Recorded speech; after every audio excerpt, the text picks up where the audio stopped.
how relevant is this actually? For me, it's so fascinating to find out that these ancient evolutionary instincts still play such a big part in our eating behavior today.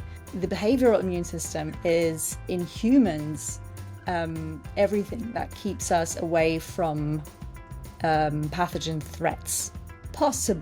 Quite possibly, an emotion that only humans experience. All of these foods really get us into trouble now because we've shaped our modern food environment to provide lots and lots of these foods simply because they sell. Do you know, I have to this is quite funny. I have to be a little bit careful here. I think, yes, we have to be a bit careful with drastic measures like that, but on the other hand, we have to also be drastic. We need to do this now or it's going to be too late. Hello and welcome to the Experts in Health podcast, brought to you by Loughborough University. This podcast highlights the latest research and trends in health as we welcome a variety of guests from a host of different disciplines. I'm Dr. Chris MacLeod, an academic in the School of Sport, Exercise and Health Sciences with an expertise in behavioural nutrition and public health. And today I'm delighted to be joined by Dr. Elisa Becker. Elisa is a researcher in the Nuffield Department of Primary Care Health Sciences at the University of Oxford. Elisa, it is wonderful to have you here today. Thank you. Thanks for having me. Well, it's lovely to have you. We are remote doing this interview today. I'm in Loughborough at the moment. Whereabouts are you in the country? Yes, I'm in Somerset, in rural Somerset where I live, not in Oxford. So wonders of technology make it possible. Exactly. Yeah, no, I bet it's lovely down there, but great that we can chat. And just before we get going with getting into the real ins and outs of what you do, can you just tell us a little bit about yourself? Sure. So I would call myself an evolutionary psychologist, researching eating behavior and the emotion of disgust. Like you said, I work in a health behavior research team at Oxford University. There I develop interventions that hopefully help people reduce their meat intake. But I also do research on how meat and vegetables can evoke very different feelings in people. And my academic background is in biology and psychology, so hence why I'm using an evolutionary lens to sort of try and understand and explain eating behaviour. Really interesting stuff. We'll dive into that in a bit. Before you were at the University of Oxford, where were you before that? Where was your PhD and where's your background been location-wise before that? So my PhD was in psychology from the University of Exeter. So that's where I started my work on disgust and eating behaviour in general. Before that, I did a master's on sustainable agriculture, so a bit of a detour between biology and psychology before I sort of went back into behaviour. And yeah, like I said, my undergrad is in biology, and I did that in Berlin, where I'm from. We love a varied career. I do, especially. It brings different skills to the table, different experiences, expertise that always, I think, come into play in the sort of the everyday work. So yeah, I always think never apologise for. Yeah, I like it. It's taken some time for me to piece together how it all makes sense together, but now I'm really glad that I've done it the way I've done it. Sounds great. So then, can you just give us a brief sort of opening statement to whet people's appetite, to tell us, why what we're going to talk about today is so important to you and to our listeners? Okay, so I'm here to talk about the behavioural immune system, which is something that not many people may have heard about before, and also about disgust and distaste, which are all ingenious ways in which evolution has kind of helped early humans to safeguard their health by making good food choices and finding the right things to eat and avoiding the wrong things to eat, without the need to know what a pathogen is or what a toxin is. And I think by understanding these links, we don't just get an insight into our evolutionary history, but it also helps understand how our modern eating behavior and our food preferences are still influenced by these really old instincts. So that is the case, is it? We still see everything from our evolutionary past influencing, whether we're going to choose a chocolate bar or some sweets this afternoon. Is that what you're saying? I think that's probably taking it a little bit far. It's possible, but it's, as you know, really hard to pinpoint any one decision that a person makes, why they've made that, or what mechanisms underlie it. But I do firmly believe, yes, our evolutionary past still influences us very much to this day, and how we choose foods that we eat, or even what foods we like. Interesting. So just to help us all get on, the same page as you, or maybe as you were at the start of your academic journey, what do you mean by the behavioural immune system? Maybe everyone might understand each of those words individually, but what does it mean altogether? Yeah, so like you say, we're all kind of familiar with the physiological immune system. So how our body responds physiologically to an infection. But there is also a behavioral immune system that all animals have, which just comprises a set of behaviors. You could put any behavior in there that is designed to, or has the function of keeping us safe and healthy, safe from disease.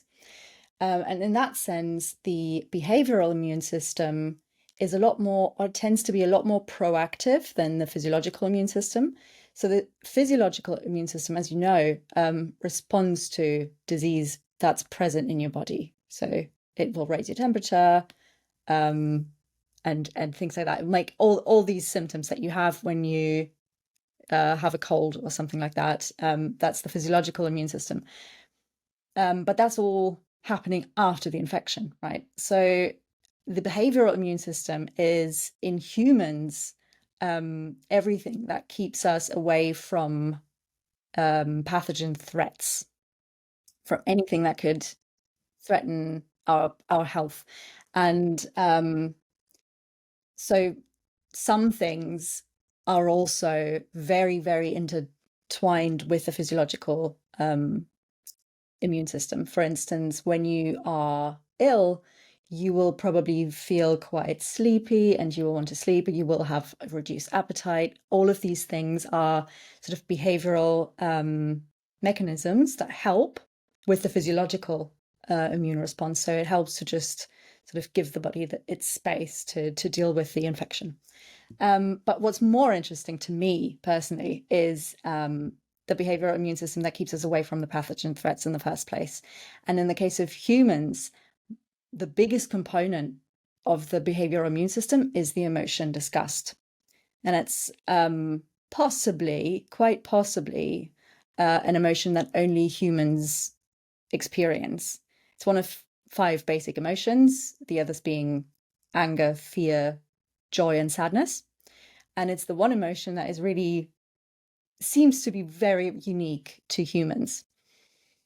And the way in which disgust keeps us safe from infection is, for instance, by keeping us away from other infected people. So if you think of people with obvious signs of infection, sneezing, coughing, you want to keep your distance, don't you? You don't need to know about pathogens or about germs to not want to be near them, because you might feel disgust in that moment. But you'll also feel disgust to all sorts of pathogen threats, like spoiled foods, for instance, or rats and other sort of vermin that frequently transmit such diseases. And that is because it's been helpful in our evolutionary past to keep us away, to have like a system that keeps us away from these threats before we get infected. And that is the behavioral immune system. That's fascinating. Yeah. So we don't just have the physiological immune system, as you're saying. We have this behavioral. Whether we go away from certain things, whatever they are. And so developing on from that, what does this have to do with food in any way? How does this behavioral immune system interact with food? Okay, so like I said, disgust is probably just, I'm going to sort of equate the behavioral immune system in humans with disgust. It's not, disgust isn't the full breadth of the behavioral immune system, but it's mostly what I'm going to be talking about today, and it's most of the behavioral immune system. So because disgust is sort of unique to humans, that begs the question, what about the behavioral immune system of other animals? And, what was there before disgust? And basically, disgust evolved on the basis of an older system that almost all animals have, pretty much all animals have, and that is called distaste. And that has a lot to do with food. So distaste is really just a very simple response, like a recoiling response, in response to unpleasant tastes, usually bitter tastes. And you can see this response even in animals as simple as snails, that will, you give them a drop of like a sour solution or a bitter solution, and they will just recoil from it. And the funny thing with evolution is that sometimes it kind of co-opts old systems to make something new rather than invent, in inverted commas, a completely new system or even behavior. And for instance, we have this when, like, how our mouth is, like, we use our mouth for eating and for chewing and swallowing, but at some point in time, we also developed the ability to speak, and now we use our tongue and teeth to produce sounds of speech. So that's one example where evolution co-opted something existing and made it into something else. Or, on top of eating, we can also use our mouth for speaking. And with disgust, it's kind of the same thing. We had this old response that led us to avoid foods based on taste. But there are some foods that pose very different threats to people than other foods. Okay, so our ancestors, like our primate ancestors, were mostly vegetarian.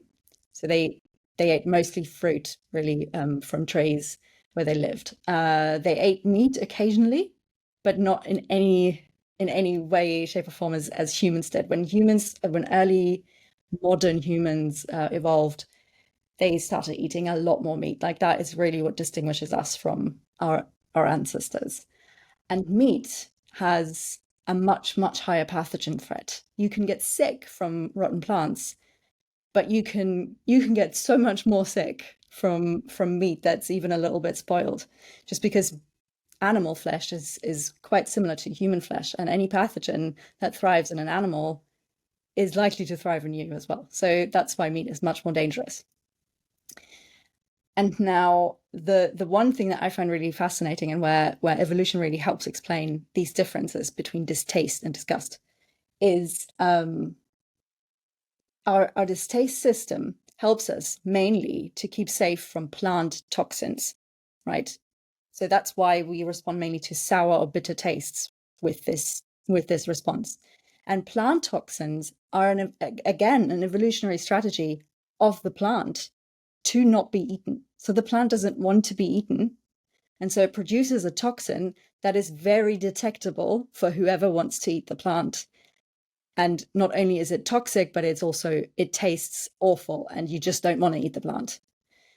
On the other hand, a pathogen in a piece of meat, that does want to be eaten. The pathogen needs to infect another host, and it doesn't want to be detected. So you can't simply rely on taste or any sense, because the pathogen is also under its own evolutionary pressure to not be detected. And so that's where disgust evolved. And disgust is not so much based on taste or texture or anything related to sense, like what we can sense in the food, but it's more an idea of what has touched this food, or what is this food, where does it come from. And that is something that makes meat a lot more disgust relevant than any plant foods, because meat comes from animals, and animals are in and of themselves just more dangerous and more disgusting.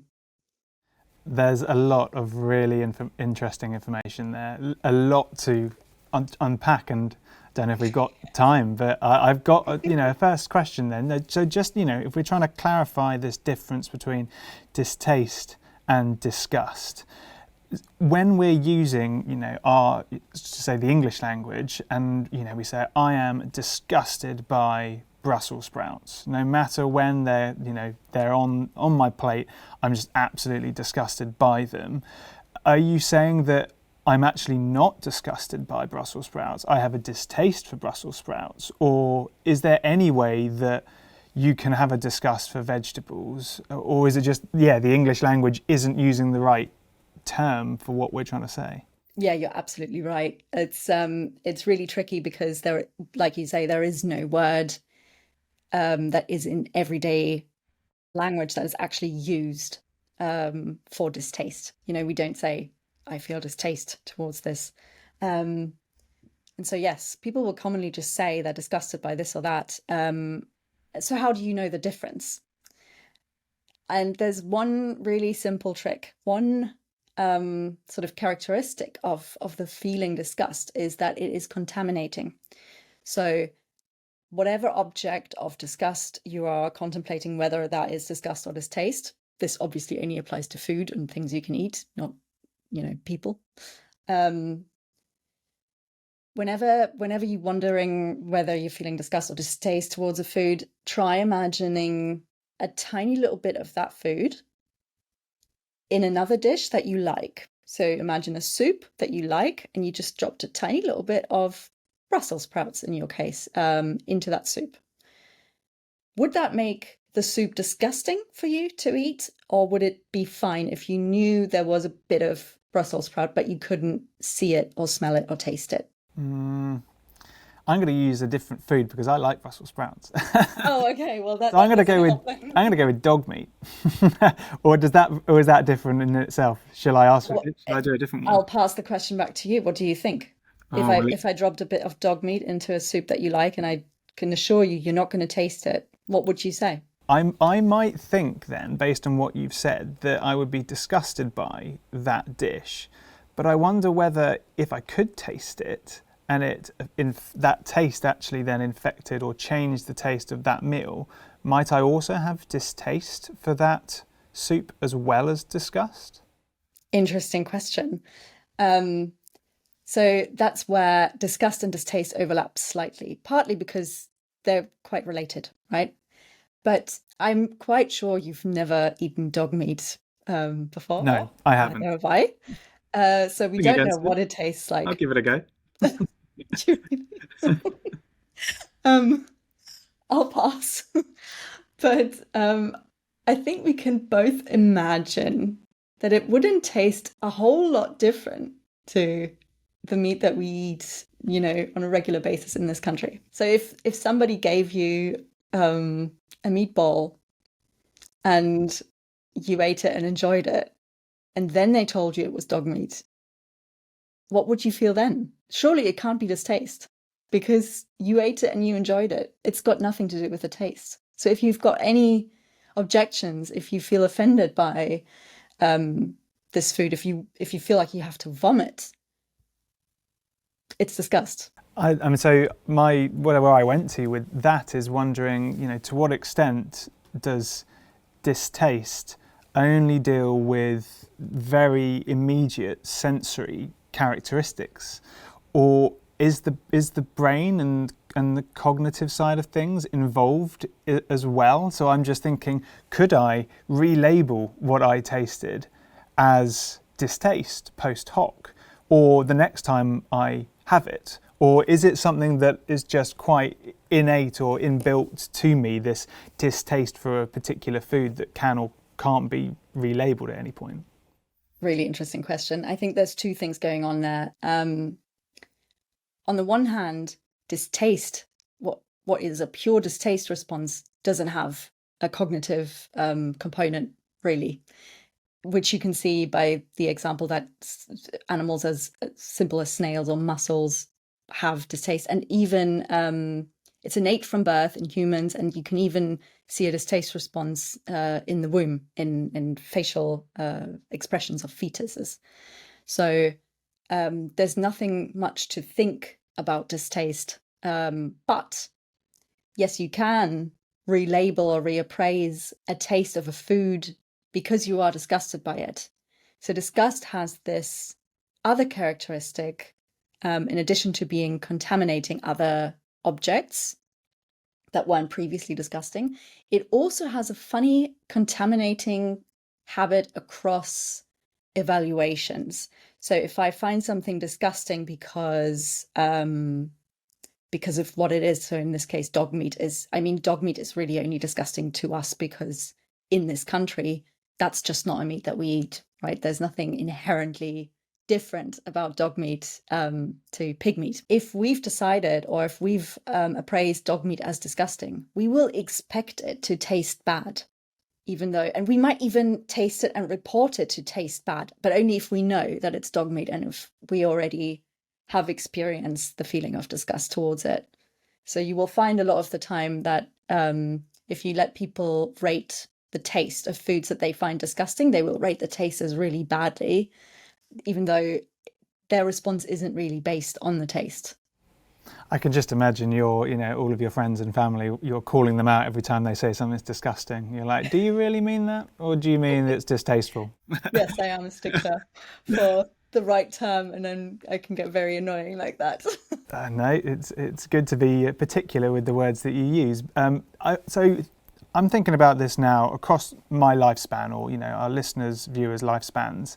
Are you born with this? Do you have a certain disgust or distaste response that you're born with, or is it something that you gain over a while? Like you mentioned about in the womb, you've got distaste responses, but does that adapt over time? Does disgust, are you born with it? Can you be disgusted at 6 months old, or is that something that we develop with? And can that continue to change over time? And then I'll add an extra level on, between generations as well. Can that be passed on if you are born with it and change? So what are your thoughts? Yeah, this is a really interesting topic that I think we need to get to the bottom of much more than we have so far. I mean, there's not a whole lot that we know about this, but what we do know is that we are born with distaste. Like I said, distaste is absolutely innate. You can see it in the womb and at birth. Even before babies have tasted, have had the first bit of mother milk, they will show a distaste response to, for instance, lemon juice. But disgust is different. So the disgust response is innate. It is very conserved across cultures. So if you meet a person from a completely different culture, some native tribe that's been lost and just recently discovered and has had no contact with civilization, you would definitely recognize in a person's face from that tribe if they were disgusted. So the disgust face is universal, and that is sort of innate. But what we respond to with disgust, so the elicitors of disgust, are learned. And like we just said, like that there is a strong cognitive component, isn't there, with disgust? You have to know what something is in order to be disgusted by it. Disgust is an ideational, conceptual response. It's not something as simple as distaste. So you do need quite a bit of development. And so in the scientific literature, what we know so far, it seems that disgust doesn't really develop until 3 to 5 years of age in children, usually going along with potty training as well. Okay, so if that develops, and then as an adult I've got disgust in dog meat, or hypothetically in Brussels sprouts, or whatever it is, baked beans, ketchup, whatever, listening or watching, whatever the things that you say you disgust, and it's an idea, it's the thought of that just absolutely repulses you. We like to ask, tough questions on Experts in Health podcast. And so a question that I've sort of, been thinking about is, how relevant is this actually in the modern day? Our foods are so palatable now. And, you know, compared to centuries ago, before technology and hygiene was sort of advanced to the level that we have it now, the food system is incredibly different. And so our need to know that we're not going to die because we're having this food that's bitter, surely that's long gone now. So I just wanted to know, you know, are Distaste and Disgust actually now are they not far removed from what influences our food choices in the modern day? I think yes and no. I think you're absolutely right. Of course, our modern food environment is pretty safe, isn't it, compared to our ancient food environment or our ancestors' food environments. And so on a daily basis, the food that we're confronted with in the supermarket and in restaurants, that's not going to elicit disgust in us. Distaste occasionally, because we all have different food preferences. And so occasionally we will come across a food that we don't like and we will respond with distaste and just won't eat it. But I would say that the modern food environment is very much shaped by these behavioural instincts and distaste and disgust. In a way, we sometimes speak about certain people, as being fussy eaters. But in a way, humans on the whole are really fussy eaters. So there's a whole lot of food out there, especially when you're looking at meat. There's a whole lot of animals that we could be eating and aren't eating. The reason for that is disgust, because if a meat isn't if we're not repeatedly exposed to a meat and have learned that it's safe and that it's, you know, everybody around us eats it, and this is how this is supposed to look, and this is how it's supposed to be, and how it's supposed to be cooked, and this is the time of day that we're having this, and all of that. If all of this is right, then we won't feel disgust and we'll find it delicious. And that's what the supermarkets and restaurants do for us. They present meat only like that. We will not nowadays see meat in any other form. We don't see into the slaughterhouses anymore, where the meat is still part of a carcass. Things like that would most certainly make most of us very disgusted. And people who work in slaughterhouses have to become really accustomed to that. And lots of people struggle with that a lot. And then there's obviously things like the horse meat scandal. Do you remember that? Yeah, with some supermarkets in the UK and having horse meat in foods where it wasn't meant to be horse meat. Lasagnas, yes. So it was basically, bits of horse meat in a beef lasagna, I think. And people were outraged and they were completely disgusted. And you've got to ask yourself why. Why is it so disgusting to have found that you maybe purchased and ate a lasagna that had horse meat in it? Imagine it was the same, but with chicken. I'm sure it would have been a minor scandal. You know, they're stretching the beef with cheaper chicken, maybe. But would people have been disgusted? I don't think so. So what's it about a horse? You know, in France, they eat horses. In other parts of the world, they eat horses. They're perfectly edible. I'd find it disgusting as well. But it's just because it's an unfamiliar meat to me and to you and to most of us here in the UK. And that is enough. That is enough to make people respond with absolute disgust at the thought of eating and unwittingly eating horse meat.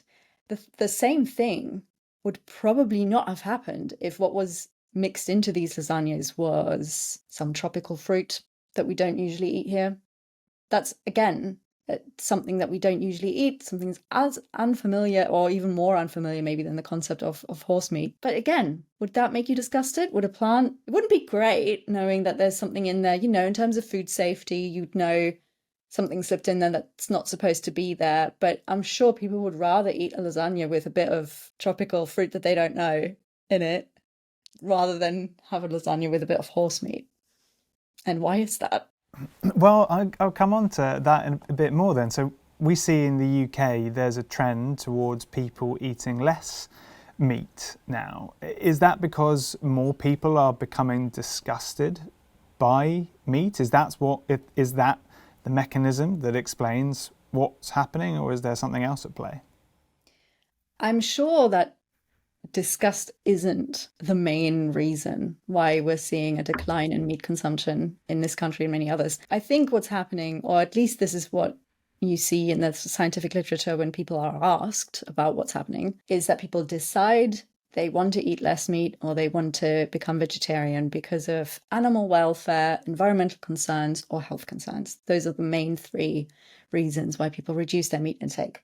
But interestingly, what happens when people reduce their meat intake, at the same time, their meat disgust increases. So I have done 2 studies that have shown this, where people over time have reduced their meat intake and have increased their meat disgust. It's not quite clear which comes first. It's very hard to show which comes first, the disgust or the reduced meat consumption. I take an educated guess and would say it's the meat consumption reduction that comes first. And then as meat becomes kind of more unfamiliar to people, they perhaps have less need to repress and to suppress that disgust that they've felt all along. I think, and this needs much more research and proof, but I think that disgust may be our default response, if you will, to meat. And that the very few meats that we eat, if you think about it, it's really 3 or 4 or 5 animals that we regularly eat in this country out of God knows how many we could be eating. And it's really only that handful of animal meats that we have allowed to not be disgusting. And any other meat outside of that, even if you've never heard of it, even if it's an animal that you've never heard of, even if it's made up, you will have people showing a strong disgust response to that meat. So that can't be learned. It can't be learned if people have never heard of the animal or if the animal is made up.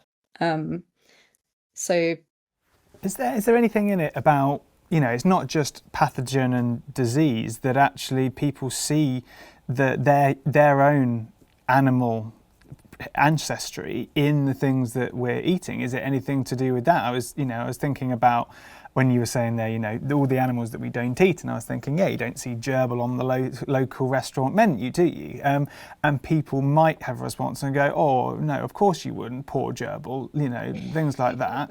And that's sort of quite a sensitive response where you wouldn't go, oh, the poor potato. I mean, perhaps some people do. But I was thinking, a lot of that then emotion ties into feeling a little bit of empathy towards an animal. So is there something in that as to why people have that particular response to meat where they don't to vegetables? That's quite possible. I think that's a very, very good point. And it kind of leads me on to another little science fact about disgust, is that disgust comes in different forms. Okay, so there's the really basic core disgust that we feel when we see, I don't know, mold, something like a true pathogen. Then there's animal reminder disgust, which is kind of what you mentioned there. And that is a form of disgust that we feel towards reminders of our own animal nature. It sounds a bit out there. I didn't make this up, but it's quite accepted in the literature that things like open, gory wounds, for instance, when you see a really bad accident or open heart surgery, things like that remind you that, you've got organs inside and you're just you're an animal in the end. And you have to die. So mortality reminders as well. So corpses can sometimes, when corpses are obviously also a pathogen threat, but if someone's kind of freshly died, so death is an animal reminder, disgust elicitor. And then there's a third form of disgust that's called moral disgust. And that is what we feel, it's a much more sort of culture-driven and society-driven form of disgust. But we feel this when there is a moral transgression. And like you say, all the poor gerbil, it's a bit like that. If we feel it's immoral to kill an animal, a lot of vegans feel that, then we can be disgusted by that as well. And I found it really interesting that all these forms of disgust really apply to meat, because you can see meat as a pathogen threat. You can see meat as an animal reminder because it's essentially a body part. Or you can see meat as a moral transgression because you don't like the idea of animals being killed for food. So it could be any of these things. Really fascinating once again. And I want to, pin you down like a good interviewer or host does. Should we be reducing our meat? Is that something that you think that we should be doing? Is that a healthful choice? Is that a sustainability or an environmental choice? Or do you, look at the literature that says that, meat's a good source of protein, and that we have all eaten it, even if not the ways that we eat it now. And so, having it is not bad, and it's even good for us. Where do you stand on that? I'm absolutely a firm defender of reducing your meat consumption. It's absolutely key. While it may be true that humans evolved to eat meat and that our ancestors have eaten quite a lot of meat, that doesn't equate to meat being absolutely necessary for our health. The diet that our ancestors had, so many people will be, proponents of the paleo diet or things like that, where people say, and it's quite reasonable to believe, we should be eating like our ancestors because this is what we evolved for. That's not necessarily right, because people like that then didn't live past their 30s or maybe 40s, and they didn't have to worry about diabetes, about cancer, or any of these things. So, and they had the diet, they ate the diet that was available to them, and they made the best of the available choices. Nowadays, obviously, we have forged our food environment, and we have forged it in a way, unfortunately, that plays to our ancient drives and desires, which we just desire in terms of food, everything that we couldn't have. We want meat because that was really hard to get. You had to fight down an animal for it. We want salt. That was even harder to get. We want fat. We want sugar. All of these foods really get us into trouble now because we've shaped our modern food environment to provide lots and lots of these foods simply because they sell, because we like them. But it doesn't mean that they're good for us. So yes, definitely, we have to reduce our meat intake in OECD countries like the UK if we want to stand any chance of saving the planet and us. And so what are you exploring now in this area? What's on the go in your research lab? So in practical terms, trying to help to reduce meat consumption, I am developing and testing interventions in worksite cafeterias. So I'm trying to play around with menus in worksite cafeterias and see what changes we can make there that help people eat a healthier diet that's better for the planet while not taking away their choice. So we want to make it so that every choice is still on the menu, and meat will always be on the menu in these experiments, but people have perhaps more options than they would usually have of plant-based options, healthier options that are better for the environment, and seeing if this increased availability will lead people to purchase and eat more of these foods.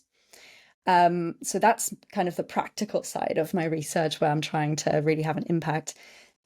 On the more fundamental side, I'm really interested at the moment in meat alternatives that are obviously plant-based and that are imitating as closely as possible meat in all the sensory qualities, right? So we have things like Quorn or Impossible Burger that are really good at imitating the taste of meat, or as good as we can get to today.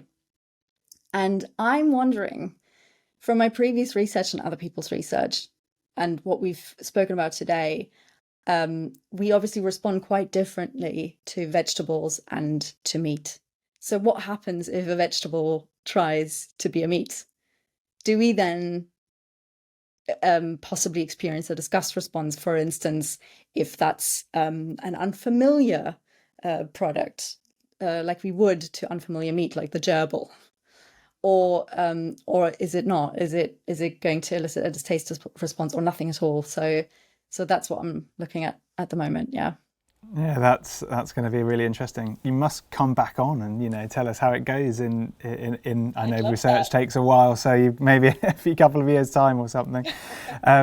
But so what other things do you think needs to be explored in this area? One thing that came to mind, I thought, I'll put it out there, I'll be controversial. With what you're saying about wanting to reduce meat and the way that we respond in terms of disgust terms to meat and not other things, do you think that there's a place at all for having anything like the images that are put on smoking packets to elicit a disgust response for people to reduce their meat? Or do you think that is an unethical decision in a way that seems to be somehow different to smoking? Do you know, I have to this is quite funny. I have to be a little bit careful here. I don't think it's any less ethical to put these images on meat products than it is on cigarettes. Although I think that wouldn't be very popular as an intervention. But then again, I don't think many people thought that would happen with cigarettes, right? But you're up against farmers and taking away farmers' livelihoods, which is definitely less palatable and less desirable than bringing down the tobacco industry. So yes, we have to be a bit careful with drastic measures like that. But on the other hand, we have to also be drastic to reduce our meat intake, because it really is time we need to do this now, or it's going to be too late. But on the whole, I don't think that that's going to be the way that my research is going to inform, or that any Disgust research is going to inform further meat reduction in this country or anywhere in the world. I think that Disgust will have a part to play in this whole thing, but more maybe coming afterwards and stabilizing the choice of going meat free. And I think a lot of people, a lot of your listeners maybe might be able to relate to this if they're vegetarian or vegan, and over time, without wanting to be, they've just discovered that actually meat is quite disgusting. And I will say that for me, it's not disgusting. So while I'm saying all of this, I am still a meat eater. And I'm kind of terrified of becoming disgusted by it, because I do like it very much. Of course, I reduce it as much as I can, but not everybody will be disgusted. Not everybody will feel that disgust. Humans are just different.